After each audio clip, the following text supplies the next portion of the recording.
այս ինչ որ ինքը ասեց, չեմ էլ ուզում ես բառերը կրկնեմ, որովհետև ես կարծում եմ, որ դրանով Աստծո առաջ մեղք կգործեմ, այս խոսույթով են արտահայտվում։ Խոսել նրա մասին, որ այս մարդը եկել է այդ ցիլոյով, հա, կնիկներ կողքը, ասենք թե վեհապարի գլխարկի տեսքով ու վեհապարի ուրեմն այդ նույն գլխարկի վրի խաչով եկել են այդտեղ կանգնել են, ուրեմն խոսում են, որ Աստծուն մենակ են թողել Աստծո առաջ, դու ով ես որ Աստծուն մենակ թողես, այ դեբիլ։ Այդ քեզ ում տեղը դրիր,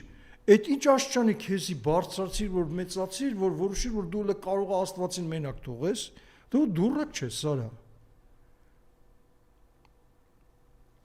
Դու вообще պատկերացնում ես ինչ բան է Աստված։